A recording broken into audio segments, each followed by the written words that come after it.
Ya hemos visto los conceptos básicos de la teoría del tiempo cuántico y hoy los vamos a repasar en detalle para poder resolver definitivamente un tema pendiente de nuestra ciencia física, la existencia universal simultánea. Este es un análisis físico conceptual para armonizar la relatividad con la simultaneidad. Si los postulados de esta teoría son correctos, sus consecuencias son enormes. En la física clásica, durante mucho tiempo, todo era muy fácil de entender con el sentido común. Lo que existe en el universo existe ahora, en este momento, en todos lados.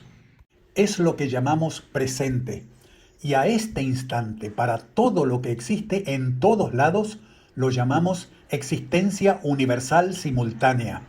Podemos comprobar que se cumplen todas las leyes de la física clásica y mientras todo existe en un espacio tridimensional, el tiempo avanza. En nuestra vida cotidiana, nosotros y todo lo que existe nos movemos.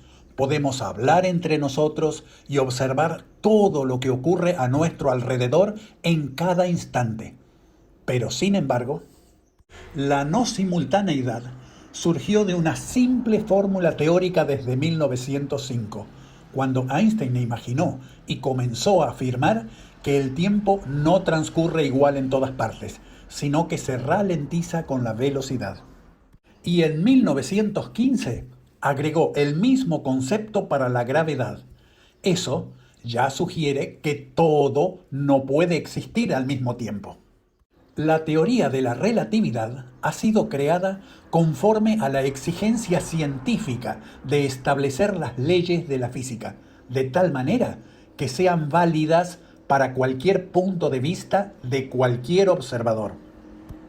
Pero afirmar que el tiempo varía con la velocidad y la gravedad por mucho tiempo fueron simples curiosidades científicas, porque hasta casi medio siglo después de haber sido formuladas teóricamente, todavía no se habían demostrado. No había naves suficientemente rápidas ni relojes suficientemente precisos, como hoy. Desde 1919, Henry Bergson se oponía a que le dieran el premio Nobel a Einstein por sus deducciones teóricas sobre la variación del tiempo, y en 1922 publicó su famosa obra Duración y simultaneidad. Entre todos los tiempos matemáticamente posibles, el filósofo Bergson aceptaba solamente uno como el tiempo real. Todos los demás son convencionales, simbólicos o imaginarios, porque la simultaneidad de todo lo que existe no se puede romper. La fórmula de Schwarzschild para la relatividad general la comprobó por primera vez Robert Pound en la Universidad de Harvard, recién en 1959. Hoy ya sabemos que estas ecuaciones de la relatividad se cumplen en todos los fenómenos que se han observado y nos resultan de muchísima utilidad, hasta para corregir cotidianamente nuestra posición con el GPS. Pero la simultaneidad de todo lo que existe hasta el día de hoy no ha sido explicada con claridad. Y aquellos antiguos argumentos de Henry Bergson no nos quitaron el sueño. El postulado de la física clásica era todo lo que existe en el universo existe simultáneamente, ahora, en este momento al que llamamos presente. Pero en el otro lado, la única explicación que nos han dejado de la relatividad ya comprobada es la paradoja de los hermanos gemelos, porque la simultaneidad universal todavía sigue pendiente de ser armonizada con la ralentización y aceleración del tiempo local. Y hoy lo vamos a intentar con un nuevo modelo físico espacial y temporal. Comencemos con la definición física de la existencia. Cada partícula del universo está ubicada en un lugar concreto del espacio tridimensional, que hacen la existencia real como la suma de todas ellas, con sus variables de posición x, y y z específicas, que son únicas y excluyentes para todas las demás. Estas posiciones son el presente universal de todo lo que existe. En este momento, que en todos los idiomas significa ahora. El postulado de la simultaneidad dice que todo lo que existe, existe ahora. Imaginemos al espacio universal tridimensional en esta imagen amarilla. Vamos a partir del presente 1, que es la suma de todas las partículas del universo cuando están en su posición 1, de este momento 1, que es el ahora universal. Desde el mismo comienzo del siglo XX, gracias a Max Planck, sabemos que cada partícula debe esperar un momento mínimo antes de moverse de nuevo, pero sin explicarnos por qué. En toda la naturaleza, todos los movimientos no pueden ser continuos ni constantes. Entonces, cuando se produce el movimiento de una o muchas partículas simultáneamente, se forma el presente 2, con sus nuevas posiciones 2, en el siguiente momento 2, que es el nuevo ahora universal actualizado. Porque el presente 1 ya no existe, es el pasado, desde donde el ahora avanzó un momentito muy pequeño, entre el 1 y el 2, que llamaremos avance de un cuanto de ahora Q. Y todo debe esperar que transcurra otro cuanto Q para que llegue una nueva autorización para el siguiente movimiento. Y cuando esto ocurre, se forma el presente 3, con todas las nuevas posiciones 3 en el momento siguiente 3, que será el nuevo ahora universal, que avanzó otro cuanto de ahora Q.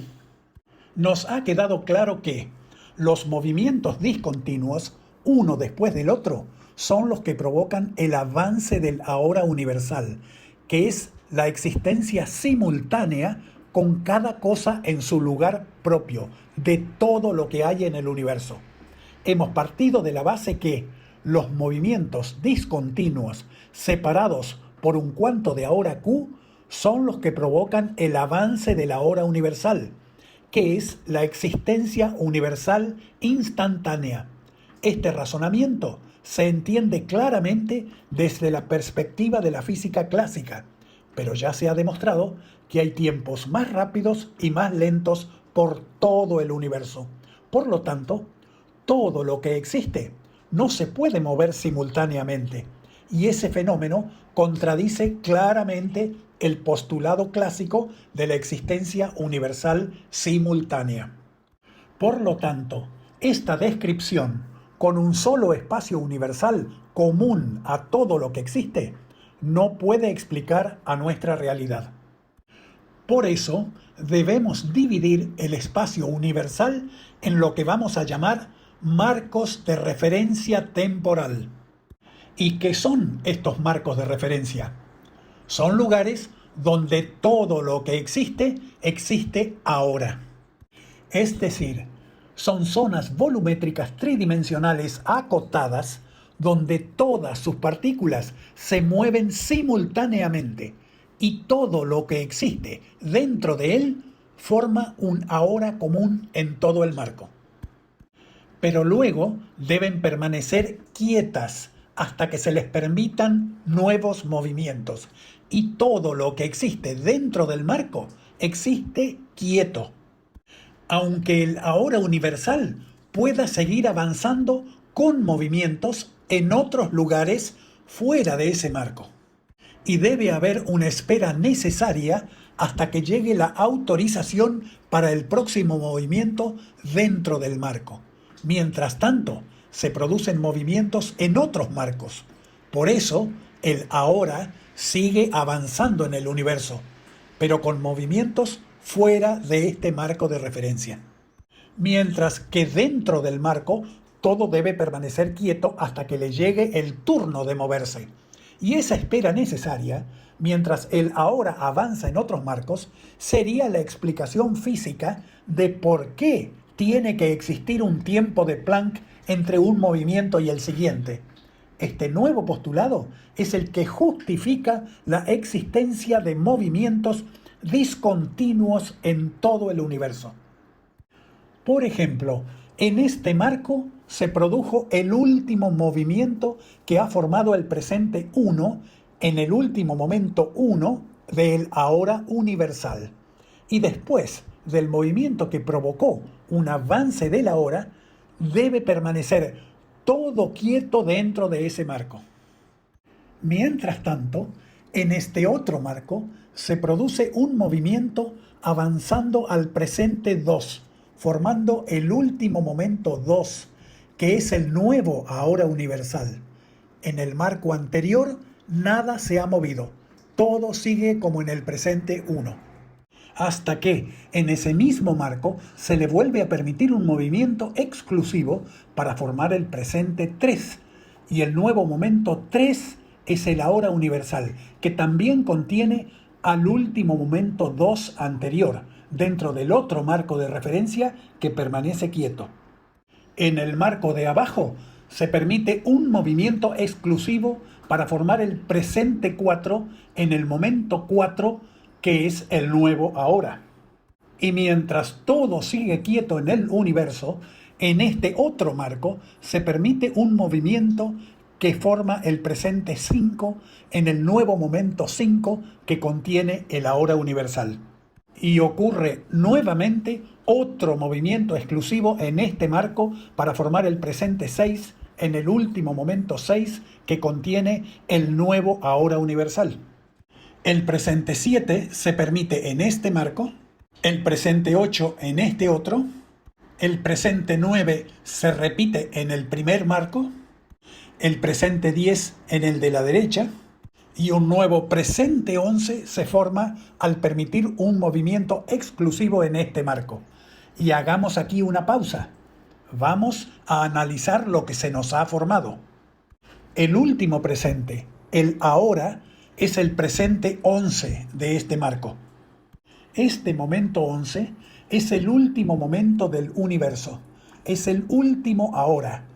Pero ese momento 11 es exclusivo de este marco de referencia solamente, porque ese ahora también contiene el último momento 10 en este marco, el último momento 9 en este otro, y el último momento 8 en este.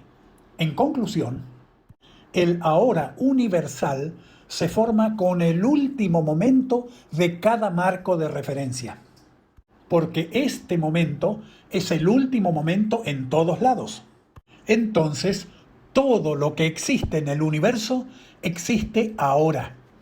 Y el ahora universal puede formarse con todos los distintos últimos momentos de cada marco, gracias a la división de todo el volumen universal en marcos espaciales con movimientos exclusivos y acotados.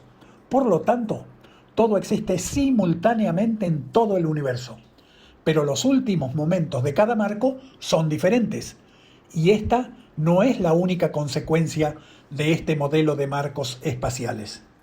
En este ejemplo muy simplificado, podemos ver que en el primer marco, el ahora universal, tuvo 4 movimientos, que son 4 avances de Q1 cuantos de ahora. En el de la derecha tuvo 3 avances Q2. En este de abajo, 2 avances Q3. Y en el último, un solo avance del cuanto de ahora Q4.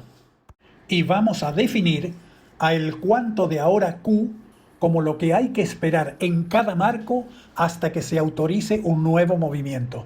Y podemos ver que la cantidad de avances del ahora Q fue distinta en cada marco de referencia.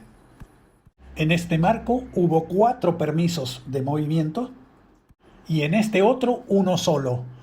Para el mismo avance de la hora, los movimientos en el marco de arriba son 4 veces más rápido que en el marco de abajo. Entonces, podemos generalizar que en algunos marcos, para ejecutar un movimiento hay que esperar más y en otros menos. Por lo tanto, en algunos marcos, los mismos fenómenos físicos van a ocurrir más rápido que en otros. De esta manera, se nos ha coordinado la simultaneidad con la relatividad, porque todos los marcos de referencia tuvieron el mismo avance de la hora universal. Por lo tanto, el mismo avance total del ahora es un cuanto Q4, igual a 2 cuantos Q3, igual a 3 cuantos Q2 e igual a 4 cuantos Q1. Y todas las leyes de la física se deben cumplir en cada marco con la espera necesaria Q propia entre movimientos, aunque cada marco de referencia tenga un último momento diferente de los demás. Todos esos últimos momentos forman el ahora universal simultáneo. Por lo tanto, en el universo todo existe simultáneamente, como afirmaba Henri Bergson. Y aunque todos los marcos de referencia puedan tener el mismo avance de la hora, que es el medido en distintos cuantos de avances Q, y por eso los mismos fenómenos físicos se pueden cumplir a distintas velocidades dentro de cada marco. Y en un lapso separado por dos momentos concretos se pueden cumplir las leyes de la relatividad de Einstein, pero manteniendo la existencia universal simultánea de Henri Bergson. Y además tenemos los fundamentos para darle la razón también a Isaac Newton, porque dentro de un mismo marco de referencia se cumplen todas las leyes de la física clásica. La única corrección que habría que hacerle a Newton es que todas sus leyes se cumplen dentro de las condiciones de un mismo marco de referencia temporal. Y con esa condición, todas las leyes de la física se cumplen dentro de cada uno de los marcos de referencia en todo el universo. Pero todavía nos falta una definición fundamental de estos postulados. ¿Qué es un movimiento? Tomemos una partícula dentro de su marco de referencia. Desde su último momento inicial permanece quieta. Mientras tanto, se van produciendo avances de la hora Q en otros marcos del universo, hasta que llega el momento final esperado, donde un movimiento es permitido en ese marco. La distancia permitida del movimiento es un largo de Planck, que es la mínima distancia del universo, igual a 1,61 por 10 a la menos 35 metros. Por lo tanto, podemos decir que movimiento es el desplazamiento de un largo de Planck. Y un cuanto de ahora Q es el avance necesario de la hora universal en otros marcos para que se permita un movimiento de un largo de Planck dentro del marco de referencia. ¿Y cómo podemos medir el avance del ahora Q dentro de cada marco? Para cada cuanto Q, algunas partículas del marco tienen permitido un movimiento de un largo de Planck. Entonces, podemos medir Q con la distancia acumulada de movimientos sucesivos, repetitivos y constantes. Es decir, contando la cantidad de movimientos que se producen dentro del marco con cualquier aparato que tenga movimientos repetitivos iguales, estableciendo previamente la magnitud, tiempo y sus unidades. Y es aquí donde hay que evitar algunos errores de concepto. Veamos. Vamos a aclarar algunas definiciones básicas. Lo que queremos medir es una propiedad del universo. Son los distintos avances de la hora Q en cada marco de referencia. ¿Qué es Q? Q es el avance de la hora universal fuera de cada marco, que se debe esperar para poder tener un movimiento dentro del marco. Por lo tanto, el tiempo no es la medida del avance de la hora en forma directa, sino la cantidad de movimientos permitidos durante un determinado avance de la hora universal. La magnitud de medida que llamamos tiempo es una medida de la cantidad de movimientos que se producen dentro de un marco de referencia durante un lapso de avance de la hora universal simultáneo. Nunca debemos olvidar que tiempo es una magnitud que mide cantidad de movimientos permitidos en cada marco. Aclarado este concepto, sabemos que toda magnitud física debe tener unidades de medidas adoptadas y consensuadas por todos nosotros. Hemos dicho que todas las unidades de tiempo están referidas a algún movimiento repetitivo constante. Por lo tanto, Las unidades de medida del tiempo deben estar referidas a algún movimiento patrón que sea repetitivo y constante. Nuestras unidades de medida del tiempo se deben a razones históricas. Para medir la magnitud tiempo, originalmente adoptamos el movimiento repetitivo patrón de un giro del planeta Tierra de mediodía a mediodía, que lo llamamos día, y a la unidad día la dividimos en horas, minutos y segundos. Y al movimiento repetitivo de una órbita de la Tierra alrededor del Sol la llamamos unidad año. Todas nuestras unidades de tiempo están referidas a la duración de movimientos repetitivos constantes y tomamos como patrón de esas unidades a los movimientos del planeta Tierra. Por lo tanto, hemos consensuado como unidad de medida al segundo, que es lo que demora el movimiento de un día solar terrestre dividido 86.400 veces. Pero ¿cómo las medimos? Con un reloj.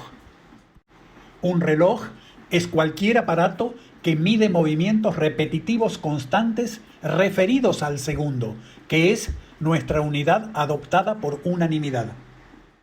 Desde el año 1967 se adoptó el llamado Tiempo Atómico Internacional, TAI, que establece la duración de un segundo como el tiempo que tardan 9.162.631.770 ciclos de ondas electromagnéticas de un átomo del isótopo cesio-133. Si a esta cantidad de ciclos la multiplicamos por 86.400, entonces la cantidad de ciclos que se producen en un átomo de cesio-133 coincide con la duración de un mediodía solar hasta el siguiente. ¿Y cuál es su precisión? Estos relojes atómicos podrían desviarse, es decir, pueden perder o ganar menos de un segundo cada 138 millones de años. Entonces, deberían compararse dos relojes, uno muy cerca del otro, para asegurarnos de que están en el mismo marco de referencia temporal, porque cualquier desviación en el cuanto Q dentro de cada reloj podría ser advertido muy pronto con tan grande precisión. Pero ¿dónde está ese reloj patrón? ¿Puedo compararlo con el mío, donde estoy ahora? Depende. Nosotros usamos medidas prácticas cotidianas y medidas científicas estrictas. Como ya vimos en Teoría 002, el tiempo civil es una medida práctica. Al tiempo medido cada tanto se le añade un segundo al final del 30 de junio o del 31 de diciembre de algunos años, y nuestra vida sigue igual, salvo para los programadores, que se quejan porque deben cambiar el tiempo medido de las computadoras.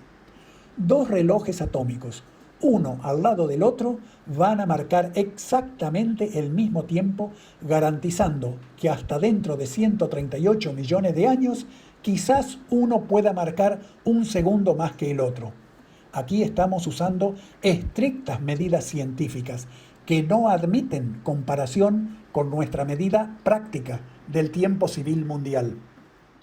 Existen 6 relojes atómicos, los más precisos del mundo, que son estándares primarios de frecuencia y ejercen como referentes para aplicar correcciones en la hora. Uno de ellos está en el Reino Unido, otro en Estados Unidos, uno en Alemania, otros 2 en Francia y otro en Japón. De este modo, el tiempo atómico internacional se ajusta en base a las medidas de este grupo de relojes. No encontré información sobre a qué altura sobre el nivel del mar están cada uno de estos 6 relojes, ni a qué distancia del ecuador. Pero desde 1959 sabemos que la frecuencia de radiación electromagnética varía en una cantidad medible entre el sótano y el tejado del laboratorio Jefferson de la Universidad de Harvard. Podemos considerar como medida práctica civil del mismo tiempo a toda la superficie de la Tierra como si fuera un solo marco de referencia temporal. Pero si estos relojes atómicos estuvieran a distintas alturas, como la distancia de 22 metros entre el sótano y el tejado de este laboratorio de Harvard, desde ya podemos asegurar que estos 6 relojes van a tener variaciones de 1 segundo entre ellos mucho antes que dentro de 138 millones de años. Porque podemos asegurar que el tiempo único y universal no existe. Recordemos que el tiempo es una simple magnitud física medida por algún tipo de movimientos repetitivos en el interior de un reloj. Por lo tanto, el tiempo es una propiedad de cada marco de referencia, porque cada uno tiene un tiempo diferente de los demás, que podemos llamar tiempo propio del marco. Entonces, tiempo propio es la magnitud que mide la cantidad de movimientos permitidos dentro de un marco de referencia para un determinado avance de la hora universal. Y todas las leyes físicas se cumplen con el tiempo propio de cada marco de referencia temporal. En cada fórmula de cada ley física ya comprobada, debemos usar la variable tiempo con el valor del tiempo propio medido por un reloj dentro del marco de referencia donde se aplica. O sea, dentro de cada marco, Newton siempre tiene razón, pero aplicarle sus fórmulas a cualquier fenómeno observado con el tiempo medido desde otro marco de referencia temporal será un error. Así es como tenemos que imaginar conceptualmente a un marco de referencia. Si lo llenamos de relojes, todos deben marcar el mismo tiempo propio. Si alguno marca un tiempo diferente, a ese lugar donde está hay que sacarlo del marco para evitar errores. Y ya estamos en condiciones de relacionar la duración del cuanto Q con nuestros segundos medidos por un reloj. Hemos dicho que todas las leyes físicas se cumplen con el segundo propio de cada marco de referencia. Por lo tanto, dentro de cada marco de referencia, Max Planck también tiene razón, y un cuanto de ahora Q es la misma definición que un tiempo de Planck, pero medido con los segundos propios del reloj dentro del marco. Cada partícula, antes de tener un movimiento, debe esperar 5,39 por 10 a la menos 44 segundos propios del reloj que está en ese mismo marco.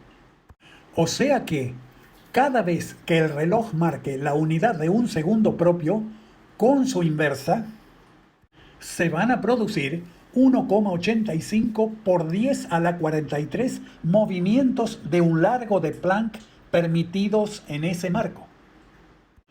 Recordemos a nuestro ejemplo anterior. Todos los marcos comparten el ahora universal con su respectivo último momento y cada uno tuvo distinta cantidad de permisos de avances Q. Por lo tanto, cada vez que en este marco de referencia su reloj marque 1 segundo, el reloj de este otro marco va a marcar 4 segundos. Y todo va a ocurrir 4 veces más rápido que en el marco de abajo. Pero aunque los mismos fenómenos ocurren más rápido en algunos marcos, todos ellos comparten la misma existencia universal simultánea con el último momento de cada marco. Además, cumpliendo en cada marco con todas las leyes físicas en su tiempo propio. Resumiendo, la propiedad del universo que vamos a medir con un reloj es el avance del ahora dentro de un marco de referencia temporal donde está ese reloj. Sabemos que por cada cuanto de referencia Q se producen movimientos de un largo de Planck. La magnitud de medida del avance del ahora es el tiempo, que es la cantidad de cuantos Q transcurridos. Y es lo mismo que decir cantidad de movimientos permitidos de un largo de Planck. Por eso, la magnitud tiempo es cantidad de movimientos en un avance determinado del ahora universal. Veamos un ejemplo práctico. Recordemos la paradoja de los hermanos gemelos. Uno de ellos decide hacer un viaje hasta Alpha Centauri a una velocidad cercana a la de la luz. Lo más importante es que compartían el mismo avance de la hora, desde el inicio hasta el final del evento observado. Esto se cumple porque ambos comparten el mismo momento al inicio y al final de este viaje. En la partida de la nave, Los gemelos podían decir, ahora estamos juntos. Y en el regreso de la nave, los gemelos vuelven a estar juntos de nuevo, en el mismo momento. Tuvieron un ahora compartido en el inicio y en el final. Por lo tanto, el avance observado del ahora es exactamente el mismo para ambos gemelos, que va desde la partida hasta el regreso de la nave. Pero los tiempos medidos fueron distintos. ¿Qué significa que pasó menos tiempo en la nave? Significa que, para el mismo avance de la hora dentro de la nave, se permitieron menos movimientos que en la Tierra, porque su cuanto Q2 es mayor que el cuanto Q1 de la Tierra. Ya hemos deducido que en tiempo propio, un segundo propio es igual a 1,85 por 10 a la 43 cuantos de ahora Q. Por lo tanto, un segundo de la nave es mucho más largo que un segundo simultáneo en la Tierra. Y para el mismo avance de la hora, en la Tierra pasaron más segundos propios que segundos propios en la nave. Entonces, además de decir que el gemelo en la Tierra se volvió más viejo, también podemos decir que el gemelo viajero vivió menos tiempo durante el viaje, porque tuvo menos movimientos permitidos que su hermano en la Tierra. Con todos estos conceptos aclarados, vamos a generalizarlos. Tomemos dos marcos de referencia 1 y 2, con tiempos propios distintos. Vamos a compararlos para un acontecimiento observado que tiene el mismo momento inicial y momento final del ahora universal en ambos marcos. Por lo tanto, el marco 1 y el marco 2 tienen el mismo avance del ahora universal simultáneo. Pero los tiempos medidos entre el momento inicial y el momento final de cada marco son distintos, T1 y T2. T1 es la cantidad de segundos 1 propios del marco 1 y T2 es la cantidad de segundos 2 propios del marco 2. Hemos definido que cada segundo propio contiene un número n igual a 1,85 por 10 a la 43 movimientos permitidos y cada movimiento dura un cuanto de ahora q propio. Por lo tanto, segundo 1 es igual a n cuantos propios q1 y segundo 2 es igual a n cuantos propios q2. Los cuantos de ahora propios q1 y q2 son los distintos avances de la hora universal necesarios para permitir un movimiento dentro de su marco. Por ejemplo, si desde el momento inicial en el marco 1 arrojamos un objeto hacia arriba, sube y cae en 3 segundos. Si en el mismo momento se hace exactamente lo mismo en el marco 2, también va a subir y caer en 3 segundos, pero va a tardar más en relación al mismo avance del ahora. Se cumple el postulado de que las leyes físicas se cumplen con el tiempo propio de cada marco. Pero si hubiera sido posible observar simultáneamente a ambos marcos desde afuera, en el marco 1 todo ocurre más rápido y en el marco 2 todo parece como en cámara lenta. A este fenómeno lo vamos a llamar espejismo del tiempo, que es observar a un fenómeno físico desde un marco de referencia distinto, con un tiempo propio distinto al tiempo propio del marco donde ocurre dicho fenómeno observado. Estas observaciones desde el exterior de los marcos son equivocadas, porque si nos movemos hasta dentro del mismo marco donde ocurren esos fenómenos físicos observados, nos parecerán iguales, cumpliendo con todas las leyes de la física. El objeto arrojado hacia arriba sube y cae en 3 segundos. Y si nos vamos dentro del otro marco, también ocurre lo mismo. Porque todas las leyes físicas se cumplen en tiempo propio. Por lo tanto, de inicio a final del avance del ahora universal simultáneo, el tiempo transcurrido T1 segundos 1 en el marco 1 es igual a T2 segundos 2 en el marco 2. Si reemplazamos a segundos 1 por su valor definido como nq1 y segundos 2 por nq2, Simplificando n en ambos términos, tenemos que el tiempo t1 por el cuanto q1 del marco 1 es igual al tiempo t2 por su cuanto q2 del marco 2. Y esta es la ley del tiempo cuántico, que nos permite comparar todos los tiempos propios entre sí. Para el mismo avance del ahora en el universo, dentro de cada marco de referencia, el tiempo propio marcado en el reloj local por el cuanto de ahora Q propio es igual en todos los marcos de referencia temporal del universo. Veamos un ejemplo del corrimiento al rojo gravitacional como el que realizaron en 1959 Robert Pound y Glenn Repka en el laboratorio Jefferson de la Universidad de Harvard. El marco 2 estaba en el sótano, desde donde se emitían fotones de alta frecuencia. Por el efecto fotoeléctrico, desde 1905 se sabe que la interacción electrón-fotón es instantánea. Además, Michelson y Morley ya habían comprobado que los fotones se emiten a la velocidad de la luz en todas direcciones. Por último, gracias a la relatividad especial, también sabemos que el tiempo propio dentro del fotón es cero. Por lo tanto, sea lo que sean sus vibraciones internas, van a estar congeladas con las condiciones de su último momento interno, que es el momento en que el fotón fue emitido. Por lo tanto, para el mismo avance del ahora universal en ambos marcos, en el marco 1, que está en el tejado del laboratorio, se van a recibir la misma cantidad de vibraciones que tenía el fotón en su último momento, cuando fue emitido desde el marco 2 en el sótano. Pero en tiempos propios, el segundo del tejado es más corto que el segundo 2 en el sótano, y la frecuencia son ciclos por segundo. Por lo tanto, la frecuencia F1 recibida va a ser menor, porque su segundo propio contiene menos ciclos de vibración que la frecuencia F2 emitida, con el segundo propio 2.